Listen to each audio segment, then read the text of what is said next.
Time to wake up. It's Saturday morning. Find some milk and cereal. Grab a bowl and spoon. No, a bigger spoon. Head to the living room and take a seat on the floor while Joseph and Chris present to you Saturday Morning Cartoon! Hello everybody, welcome to Saturday Morning Cartoon Boom! This is a show where we wake with the Saturday morning sun popped on the floor, big bowl of sugar cereal, and time for cartoons, both old and new. I'm Joseph. And I'm Chris. And this morning we watched home movies! Yeah, like we didn't actually watch home movies because that would probably be embarrassing and telling about our childhood woes. Oh, dude, you have no idea. I know that I recorded a lot of backyard wrestling stuff and like setting up mattresses inside and wrestling on those. Oh yeah, me of too. Movies. Of course. Yeah, of course. Lots of that. I even did a cage match. Really? How'd you do that? Set up like chairs or something? No, it was in the outdoor dog kennel. Nice. This was suggested to us by Jason Thompson via Facebook. Thank you, Jason. Yes, thank you. Thank you. Thank you. So home movies aired from 1999 to 2004, created and developed by Brendan Small and Lauren Bouchard, produced by Burns & Burns Productions, Tom Snyder Productions in 1999, and Soups to Nuts in 2001 to 2004, ran for 4 seasons, 52 episodes, first on the UPN network in 1999, and then on Adult Swim from 2001 to 2004. For a short synopsis, Brendan Small, an ambitious 8-year-old filmmaker, shoots movies in his basement with his 2 best friends while coming to terms with adolescence, life, and relationships. This is not for kids. No, yeah, I wouldn't call it a coming-of-age story at all because kids should not be watching this. It's less about the kids and more about the adults and their mishaps. Yeah, it's a lot more about, and the first episode is really evident of this. This is a lot more about Brendan's relationship with other people and like how messed up most of it is. Especially Coach McGurk. So who are some of the actors who played in this show? The voice of Brendan Small and Walter was provided by Brendan Small. You'll notice listening to this that a lot of the characters are named after the actors that portrayed them. So there you go. There's that. Brendan Small was also, you've heard his voice in another cartoon, Metalocalypse, which came years later, where he voiced the characters of Nathan Explosion, Squizgar Squigelf, and Pickles the drummer. And he was also one of the creators of Metalocalypse. Yes, he was. He did a lot of the music as well as created the show. The voice of Jason, Coach McGurk, and Perry was H. John Benjamin, and this was like his first more well-known project that he was on.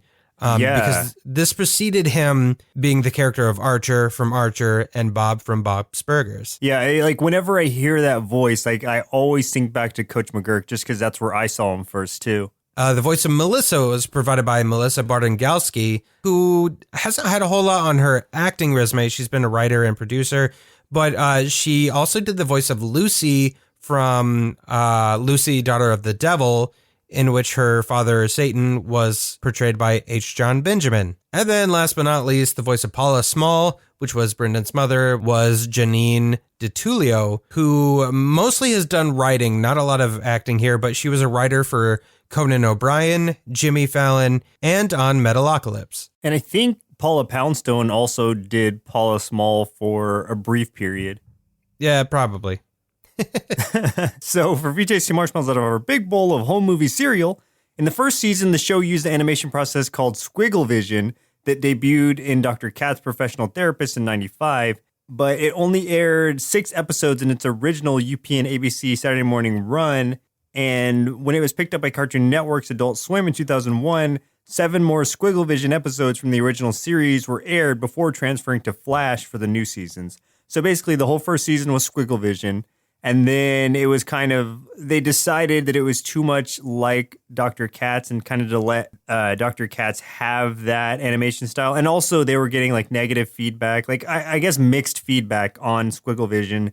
So they decided to move more towards Flash to give them more of a, really more control over the animation style. As much as the Squiggle Vision thing was kind of interesting, you know, it had been done before, so it wasn't really a novelty. And I think it looked much better once it was cleaned up and they used Flash instead. Oh, yeah. Even the very simplistic style that it kept, it just looked much better with the cleaner shapes like Flash instead of the constant like fidgeting and squiggling, I guess, if you just want to say that. Definitely. So the original debut airing of the episode Director's Cut on September 2nd, 2001 at 10 p.m. Eastern was the very first program to ever air on Adult Swim. Oh, really? That's interesting.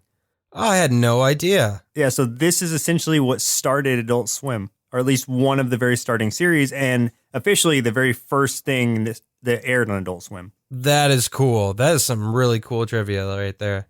That's history, dude. That is history. What's crazy is, so UPN, like I said, it aired there first, but it really only aired for maybe like, I think it was 6 episodes is what I said. Then they canceled it because of low ratings, and Cartoon Network saw potential in it, so they picked it up, and that's what carried it for 4 seasons. So it only got 6 episodes of its first season on UPN, and they just canceled it because the fans weren't picking up on it or whatever. But once it came over to Cartoon Network, it got a cult following and then has gained a huge following because of that, just because they decided to take a chance with it. Well, yeah, and I guess I don't know what else UPN really runs, but like this seemed like a show that wouldn't run on UPN. I mean, it's from what I know of them, so I was very confused by that, but okay. Yeah, it seems like something that, I mean, even though it was pre-Adult Swim, it feels right at home in Adult Swim, along with the other programs that ended up airing there. Yeah, definitely. Lastly, Josie Small, who is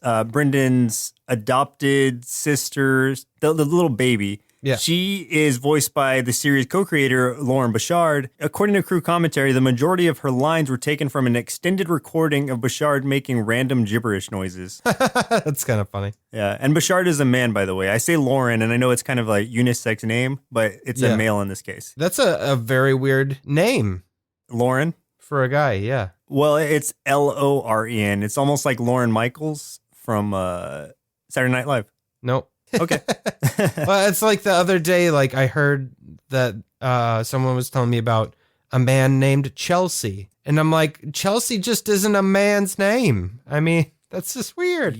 Yeah, the closest you can get to that is Kelsey, like Kelsey Grammer. Yeah, and that's even weird for me. Because like I know of Kelsey Grammer, but if I hear the name Kelsey, I tend to think of a teenage girl more than like, you know, a 50-year-old man. But, you know, it's whatever. I'm trying to think of the weirdest one I've heard, because I heard one recently that was like so synonymous with women that I was surprised that a man had that name. And then someone commented and was like, well, I guess it's kind of a unisex name. And I was just thinking to myself, no, it's definitely not. It was like something like Rebecca. I don't think it was Jessica, but it might have been Jessica. It was along those lines as something that sounds very feminine, and you would not think of it as a guy at all. It was Jessica or Jennifer or something, but I was like, that is not Jennifer. A guy's oh my name. goodness. Yeah. If you're a guy out there with a very feminine name, let us know, because we're interested in like why your parents did this to you. So just give us a shout out on the Twitters or Instagrams or YouTube or email us or do something. We need to figure this out as a nation. Yeah, I need to figure this out. I need you to tell me how school was for you, because I imagine that there were a lot terrible. of hardships. Yeah. Yeah. So what are your memories of this show? I know we kind of both grew up with it. I think it was like pre-high school, or maybe it started. When was our freshman year of high school? Was that 99? 99. Yeah. Yeah, so this started 99. right when we started high school. Yeah. So yeah, I definitely watched this. I was very into the whole original like Adult Swim block and everything. I watched a lot of that stuff. You know, this and Space Ghost Coast to Coast and Sea Lab and Aqua Teen, all that good stuff. So yeah, I watched this show a lot. I really liked it, and this show really struck a chord with me because I was a lot like Brendan as a kid. I made a lot of little home movies and stuff like that. And of course, they were all like terrible and cheesy and very cliche and stuff like that. But I mean, that was just kind of the mind I had, was just like creating things for entertainment. And even if like no one was going to see them, like, you know, it's more creating them for me just to, you know, have made something that was in my head. So yeah, Right. I was a lot like him. So this is definitely a show that stood out to me and I really enjoyed. You know, I feel like in a way we still are very much like him because while you were then making movies that you never thought anyone would see and you just wanted to get it out there, right now we're making a podcast that we don't know that anyone will ever listen to. No one's ever heard it. Yeah. But we just make it because we have to get it out of our system. We do. We have to get it out or else we'll explode. Yeah. And we have a surprising amount of people who do listen to it, though. So that's shocking to me every time I see the numbers. And I've learned that exploding is not good for your health. You know? Yeah, I can't imagine so. Yeah. I guess like I'm kind of along the same lines, like except for me, I didn't watch this in high school at all. I guess I didn't realize it existed. Like I had watched the other shows, like you were mentioning, C Lab, 2021, Aqua Teen, and Space Ghost especially. But this didn't really come into my watching habits until post high school. I think I was in my first year of college when I discovered it. I say discovered it when it came into my when you planted the flag on it. Yeah, and you're like, exactly. I have discovered this cartoon. Plenty of people had seen it, but I was still excited because it was new to me. But something I should have said in the Marshmallows was that what was so exciting about it that it felt really natural because at least the first episode and a lot of the episodes thereafter were. The first episode was completely improv. Like all the dialogue was improv. They had like a loose kind of script for how the characters were supposed to be interacting. But other than that, they just had the voice actors kind of make up dialogue as they went. And you can kind of feel that. Like the way that they're talking to each other, how it feels like actual conversation is because for the most part, it really was. I was kind of wondering about that because it felt like that to me. Like, and a lot of this is written that way, at least, unless everything's improvised, but there's a lot of it that does just feel super like it feels like conversations. Like they like in later seasons and maybe even later in the first season, like they had scripts, but they weren't like they didn't have to stick to them directly. Like if they wanted to come up with some funnier lines or something or just throw in something, they were completely able to. So it was a very loose formatting as far as the directions that the voice actors were given. And that was it really came through. It made it like very awkward humor, but in a great way. All right, so let's go ahead and jump into the episodes for today's show. The very first episode, highest rated episode, and finally, random from your chosen episode. Order may vary depending on how the episodes fall chronologically, but of course, let's start with the very first episode, which was Get Away From My Mom, Season 1, Episode 1. And in this one, Brendan's mom, Paula, announces her plans to go on a date with Brendan's soccer coach, Mr. McGurk. This episode feels like a big hodgepodge of just different things. I don't know. How did you feel about that? Yeah, there was a lot going on. And it's like, if I wasn't already familiar with the show and the characters, I think it would have been really confusing to me because it starts in a way that it's not like, there's not like an introduction episode where you get to really know all these characters. They just kind of drop you in like you should already know. It does feel like separate skits of just showing you the different relationships between characters, mainly Brendan and some of the other characters, and showing off the types of jokes and the humor of the show more than like a solid plot that this particular episode follows. It just feels very loosely created here. And it felt to me like it was going to be, like 12-minute episodes or something. Like it felt like the kind of format that would have embraced that because I was surprised to see it carry on for 22 minutes in the way that it started because I was like, how is it going to extend it for this long when it's really just like skit after skit kind of? And they managed and it worked. I was just surprised to see it because I was under the assumption it was going to be a shorter episode just based on what I had seen initially. Like it opens with Brendan on the soccer field because, Coach McGurk's the soccer coach and like he's messing up or something. And then Coach McGurk calls him over and he starts telling him about the tattoos that he has where it's like one's a cow head and he's got all these tattoos from like his favorite brands of cheese and stuff. Like he's a walking advertisement or something. Some of my favorite gags of this series is like Coach McGurk yelling at the kids because like none of them know what they're doing, but it's, it's because of him because he's not actually teaching them anything. Right.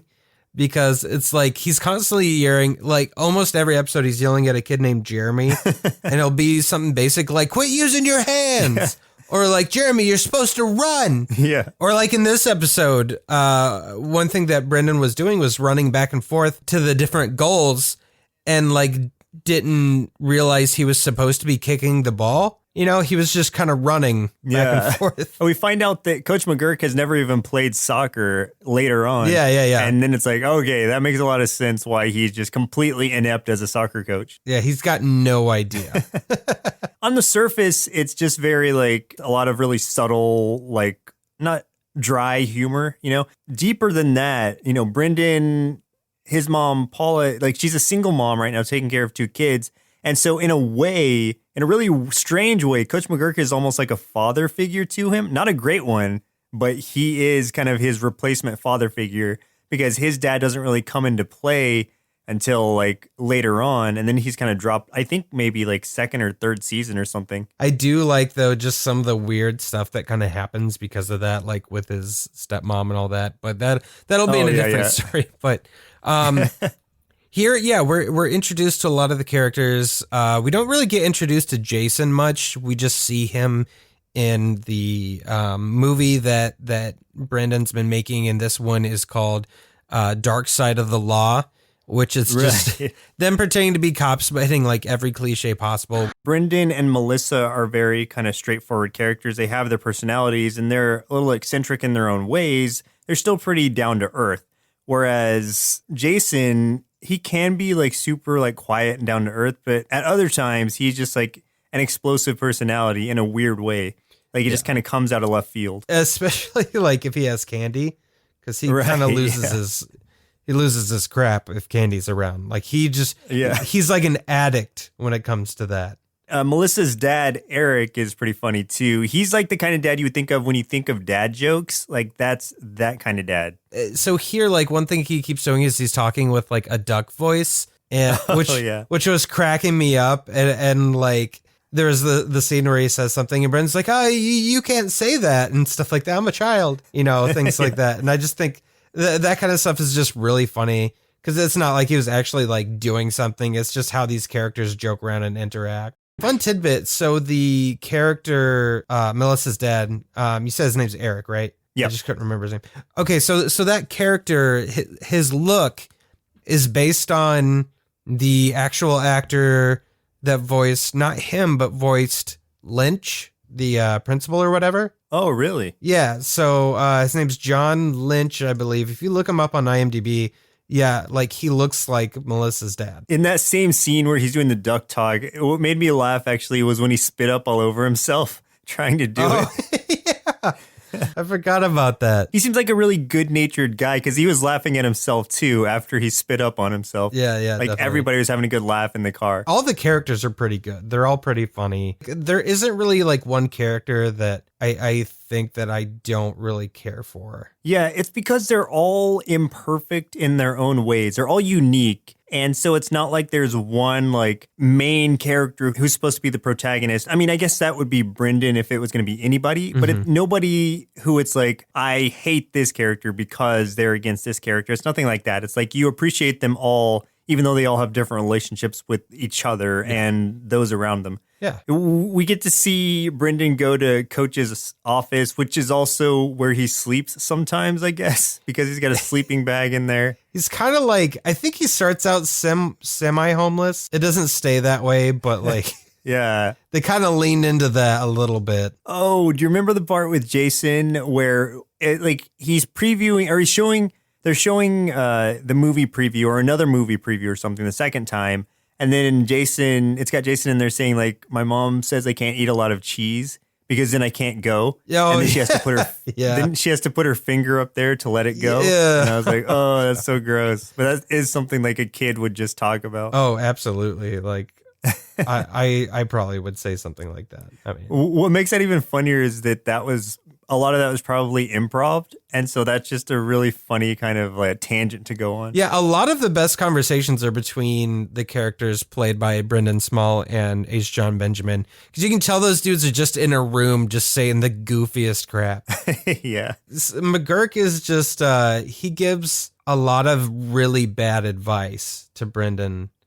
I would say only bad advice. Yeah, pretty much only bad advice. I love that about him a lot. I don't know, like it's just really hard to describe their relationship because it's not gross, but it's an inappropriate kind of relationship for like a teacher to have with a student. There's no way for me to say that without it sounding like it's something dirty, but it's not. Right. No, it's not at all. It's like Coach is treating him more like a friend or someone or a colleague than he is a kid. Like he's not like filtering what he's saying at all. Like he's trying to like mentor Brendan in a way that he should not be.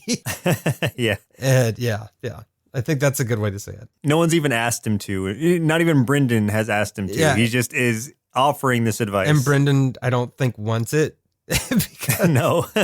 He's often just like, I don't think we should be having this conversation and just things like that. Like, but it's funny. I love that. Their dynamic is my favorite part of this whole thing. McGurk, he blows the date with Brendan's mom. I love the conversation there though that his mom and Coach McGurk have where like the mom's like subtly, well, like anyone else would have picked up on it except McGurk, that she's not interested in seeing him again, like ever. Cause she's just like, well, maybe we should just, like we'll talk again if we ever just happen to run into each other. Let's not force this. And then McGurk, like, he's just like, yeah, it sounds good. Hey, listen, like I saw this cruise advertised and I thought of you, and it just gets so ridiculous. Oh, and when he's talking about the ranch or whatever his friend owns or something. After a little while, like she just hands the phone over to Brendan. And this might be a separate conversation, but she gives the phone to Brendan. He tells him that, oh, she's giving me the hand signals that she's taking a shower or she's going to take a shower. And Coach still completely clueless to it. He's just like, oh, that's a weird time for her to just give the phone away. And then he's like, so what do you want to talk about? And he's like, I gotta go, Brendan. It kind of comes full circle with like Eric getting kind of close to Brendan's mom when they're like in the bleachers watching the soccer game.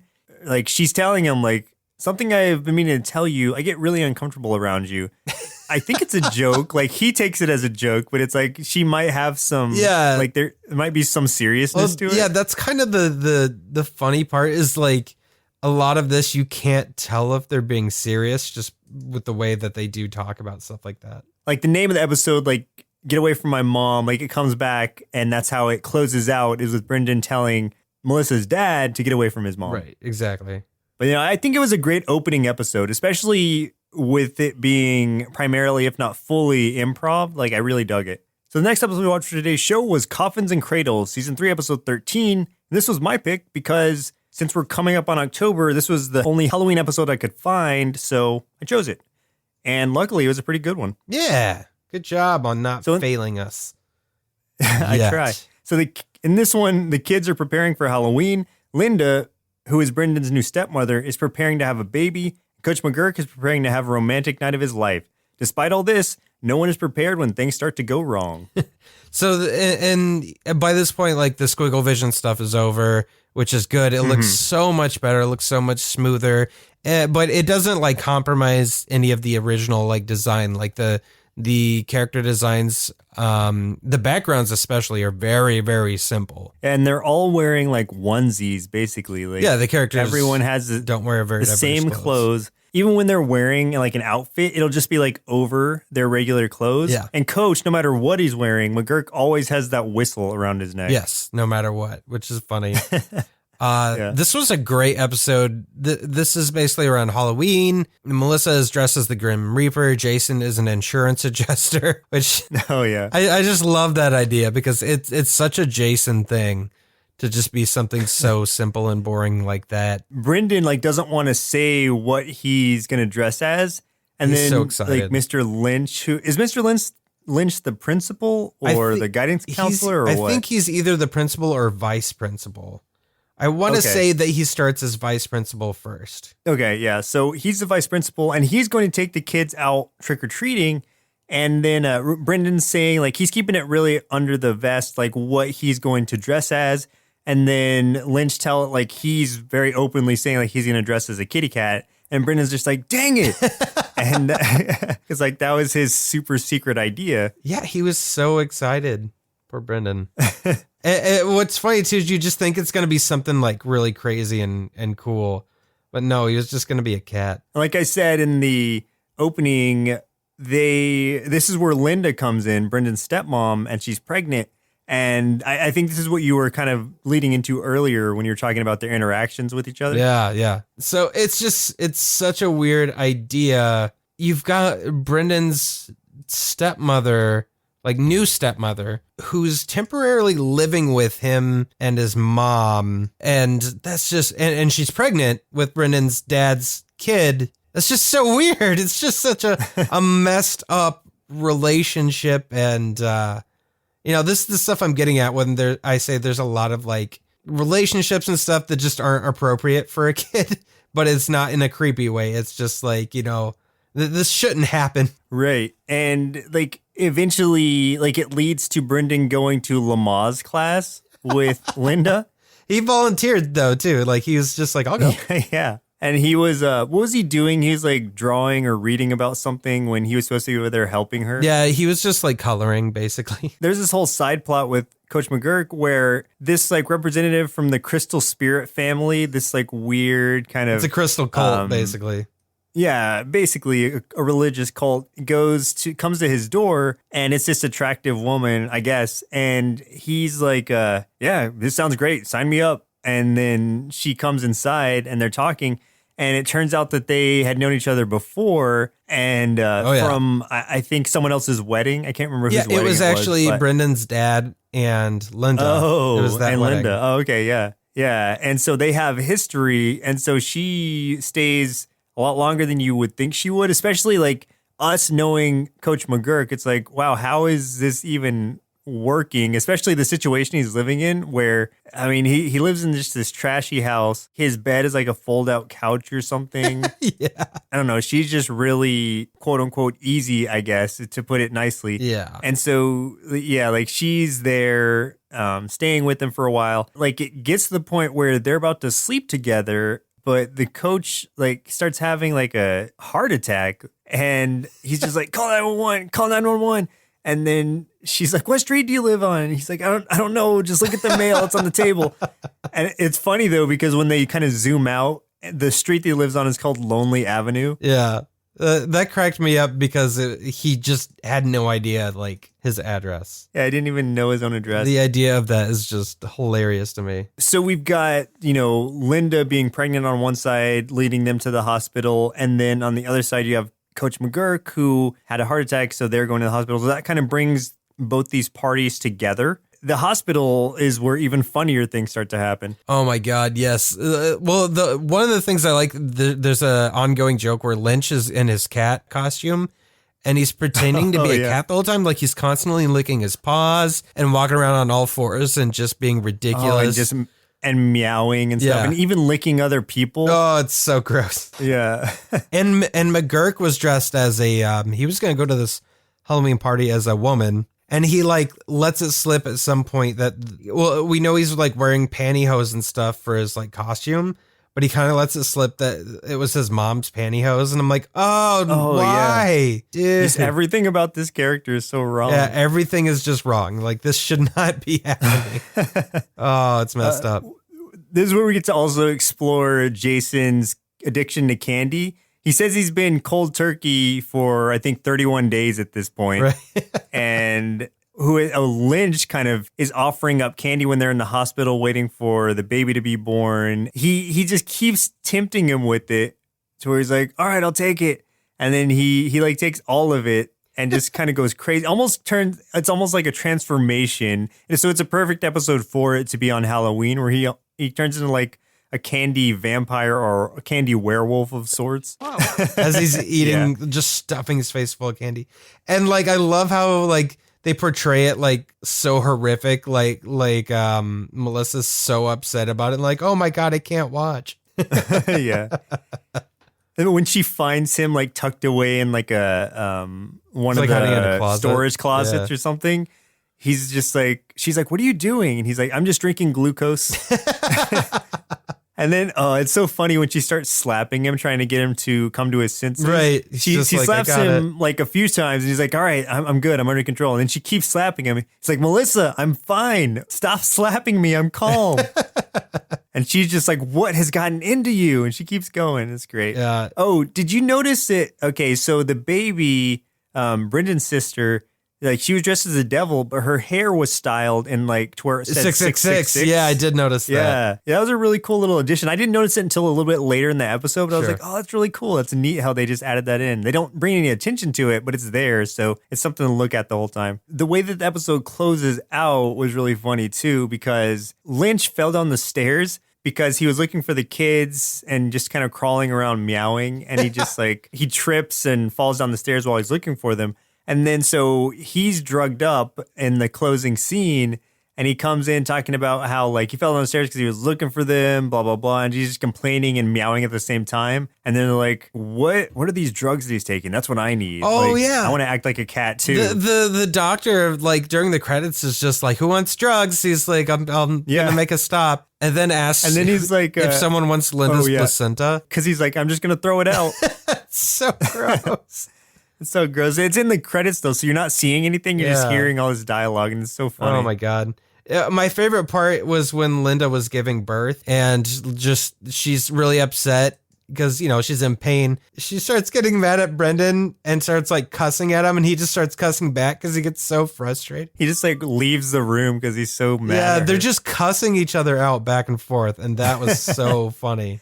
So the last episode we watched for today's show was Bye Bye Greasy, season 4, episode 4, and this was the highest rated. I mean, really, all of them were very high rated, but this one was the highest of all. I think it was like an 8.9 or something like that. Oh, wow. So, Okay. yeah, it was. In this one, Brendan directs a school play. Hilarity ensues. McGirt gets to realize his lifelong dream of driving a car on stage. So that's kind of like a bunch of different points kind of thrown together, Yeah. but all of it's true. I mean, Brendan, he's directing this play for the school and producing it, and he's getting pretty much everybody in to help. The auditions, oh my God. Okay, so can you explain Walter and Perry real quick? Because I'm not sure how to explain those two. I don't think they're related. I think they're just best friends. But Yeah. another like trivia thing I read real quick is that like they would just interchange voices sometimes. So they're not even always using the same like voices. They're just using each other's voices, the actors who are playing them. Oh, man. So it's like they're essentially inseparable, and they just have these really high pitched voices, and they say like the weirdest things, sometimes the funniest things, and it's just I don't honestly know how to describe them. There's even they're just something- really kind of wild cards. Yeah, and there's something just very wrong about them. You know, it's just, yeah. Yeah, they auditioned first, and I think they get the parts that they were going for. Fenton, who's this kid, I guess he like idolizes Brendan. He's auditioning for the lead role, but then Brendan wants to like that's Brendan's role at this time. So he's like, "How about you just control the lights?" And so he's excited about that he gets to take charge of that. You've got this girl Angela who comes in. And that was the weirdest one to me because she's just like super quiet and mumbling, and like you can't even like understand what she's saying. And Brendan's asking Jason, he's like, "What does she say?" And he's like, "I think she said my mother has a band called Helicopter."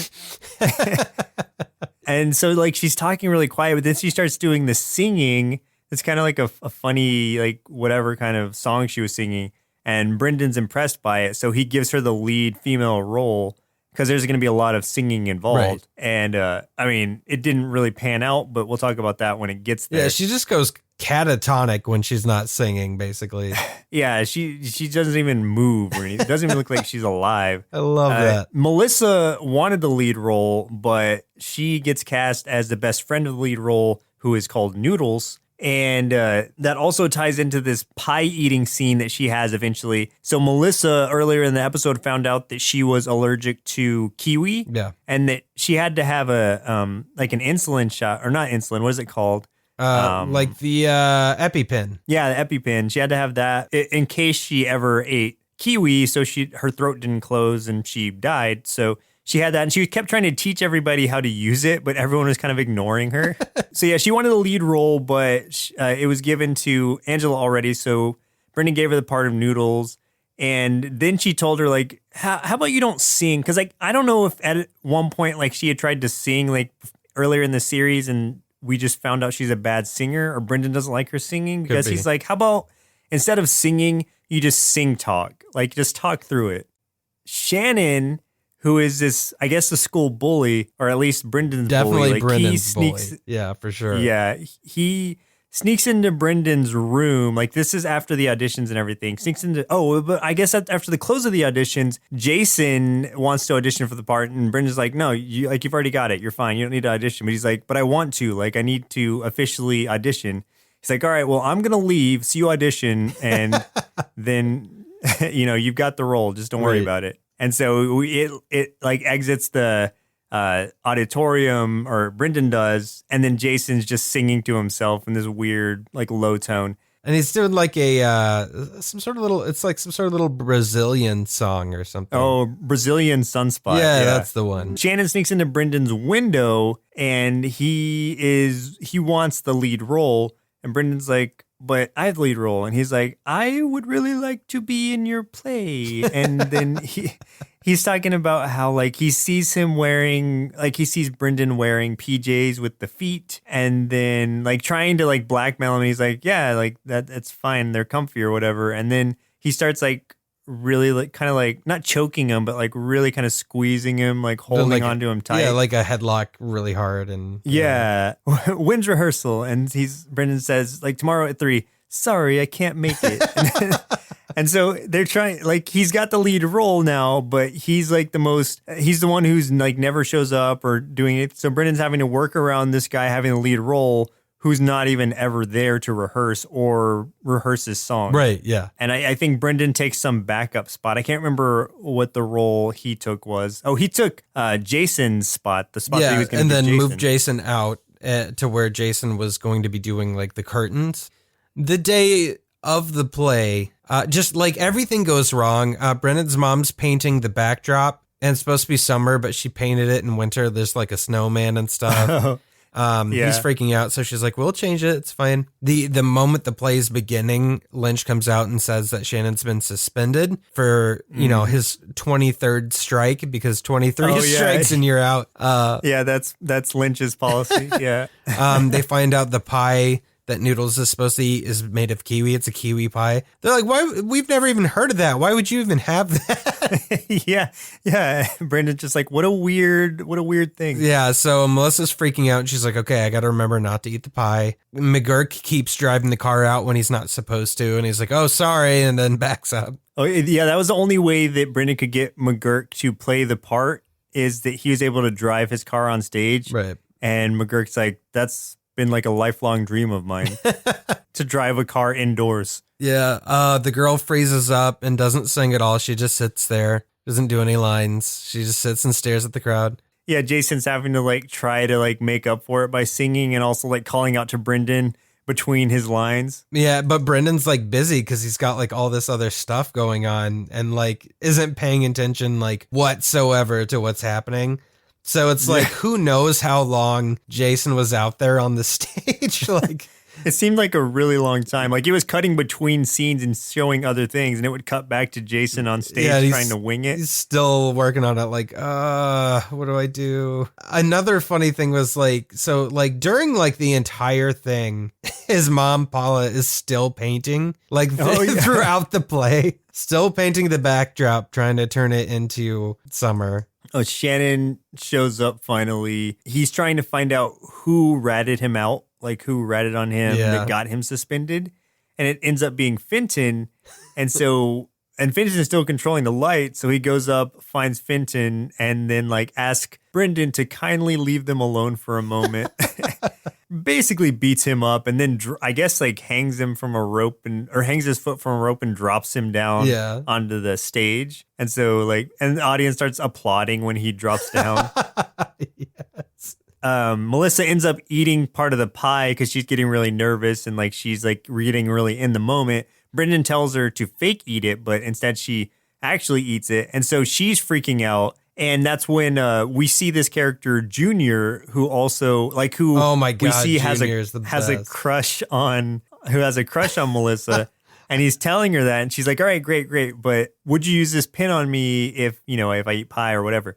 And so he's about to use it on her, and then Paula comes out to stop him, And they start accusing her of being a murderer for not letting him use the pin on her. And she's like, no, it's because I changed the pie out. Like, it's key lime pie now. Like, you're fine. And then Melissa and Junior start having a moment where she's like, Junior, you practically saved my life. This part was so funny. I cracked up when I saw this. This is my favorite part of this episode right here. Yeah, mine too. Absolutely. So they're about to kiss, and then Melissa accidentally stabs him in the neck with the EpiPen.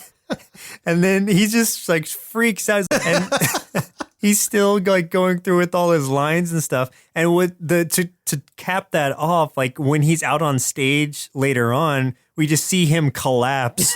He just falls over and from the pin. out. He just falls over. Yeah. So that was just a great part of this episode. I don't know. Like, it was so random and I didn't expect it. It wasn't like an integral part of the story, but it was definitely the funniest part in my opinion. Oh, absolutely. That I loved that whole thing. We also get like this great thing with McGurk where he finally gets to a scene where he pulls the car out on the stage, but his window's broken and he can't get it to roll down. So he just tries singing his song, but like nobody can hear him because it's so muffled, but he does it anyway. He's just singing it all muffled. I'll race to feel the wind in my face. But it's like, it's all muffled by the windshield. So you're seeing it from his perspective where you're hearing it going and like he's really into it. And then you see it from the audience's perspective and it's all muffled in the background. Like they can't really hear it. Yeah. And then Brendan's like, roll down the window. And he's just like, I can't. And so he just starts the song. And oh, that was so funny too. Yeah. And then especially with how into it he was getting. Yeah. To make it even better, like once he's done, he's trying to like back his car up, but there's too much stuff on the stage. So he just keeps hitting stuff. And it's just that really awkward, like forward, backward, forward, backward, forward, backward. Till he finally just tries to gun it. And then the car only goes halfway off the stage and it gets stuck. And like they can't get it down. Oh yeah, he was trying to like gun it backwards, but he still had it in drive and drove a little bit off the stage. And then they just used that as part of the prop from then on. Also, before that, like he had told Brendan, he's like, Brendan, I could have been a professional driver if I'd wanted to. I just didn't go that route. And so it was seeing that like getting rubbed in his face, like how poorly he was driving. And then Shannon does come out to sing like the final song, like the closing song, even though Brendan had been taking over the Maloney part at first. Like Shannon just steps into the place and sings the final song on top of the car. He and some of the other cast just start bowing and stuff like it was over. And Jason tells Brendan, he's like, Brendan, there's like 5 scenes left, but everyone's bowing and saying goodnight. And he's just like, let's just end it. Let's just end it. Like, this is a disaster. I love that part where he's just like, oh, yeah, let's just end that. Yeah, you're right. Yeah. Yep. And then you see in the closing scene, you see Brendan driving. Well, I say driving. Brendan giving Coach a ride home on his bike. Oh, yeah. And Shannon tries to race him. Oh, yeah. my God. And of course, Shannon gets way ahead of them. And Coach makes him accept the race. And he's like, well, he's gone. I think we lost. That is totally embarrassing.